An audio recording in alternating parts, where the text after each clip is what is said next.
بسم اللہ الرحمن الرحیم الصلاۃ والسلام علیک یا رسول اللہ وعلی آلک واصحابک یا حبیب اللہ۔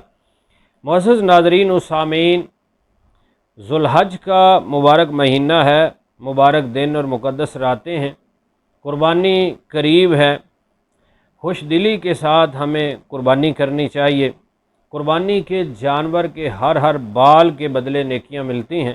اپنے حسب توفیق اچھا خوبصورت بے عیب جانور اللہ تعالیٰ کی راہ میں قربان کرنا چاہیے۔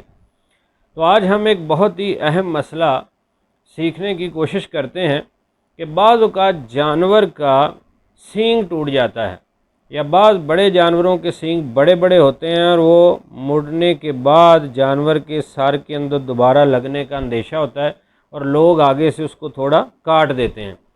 تو اب سینگ کٹا ہوا ہو یا ٹوٹ جائے تو کیا اس کی قربانی ہو جاتی ہے؟ اس کا مسئلہ شرعی کیا ہے؟ مفتی امجد علی اعظمی رحمۃ اللہ علیہ نے مسائل پر بہت ہی پیاری کتاب لکھی ہے، بہار شریعت، جو ہر سنی عالم دین کے پاس موجود بھی ہے اور عام لوگ بھی اس کو پڑھیں۔ مکتبۃ المدینہ نے بھی اس کو بڑے خوبصورت انداز میں تخریج کے ساتھ شائع کیا ہے، تو اس کو پڑھنا چاہیے، رکھنا چاہیے۔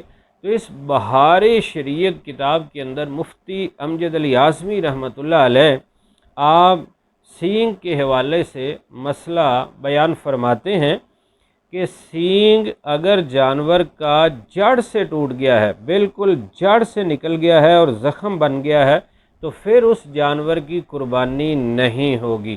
اور اگر جڑ اس کی سلامت ہے، آگے سے ٹوٹا ہے، تو پھر اس جانور کی قربانی ہو جائے گی، جائز ہے، اس کی قربانی ہو جائے گی۔ جڑ سے ٹوٹا ہے اور وہاں زخم بن گیا ہے تو قربانی نہیں ہوگی۔ اگر اس کی جڑ سلامت ہے، بالکل آگے سے ٹوٹا ہے یا خود بھی کاٹا ہے آگے سے کسی وجہ سے، تو اس کی قربانی بالکل ہو جائے گی، اس کا کوئی مسئلہ نہیں ہے۔ اس صورت میں ہے کہ جب جڑ سے ٹوٹ جائے، جڑ نکل جائے اور زخم ہو، تو پھر قربانی نہیں ہوگی۔ تو یہ سینگ کے حوالے سے مسئلہ تھا۔ اس کو اعلیٰ حضرت امام اہل سنت پروان شمع رسالت مجدد دین و ملت امام احمد رضا خان علیہ رحمت الرحمن بھی فتاوی رضویہ شریف میں بیان آپ نے فرمایا ہے، دیگر کتابوں میں بھی ہے۔ اللہ رب العزت ہمیں خوبصورت اور بے عیب جانور اپنی راہ میں قربان کرنے کی توفیق نصیب فرمائے، آمین بجاہ نبی الامین صلی اللہ علیہ وسلم۔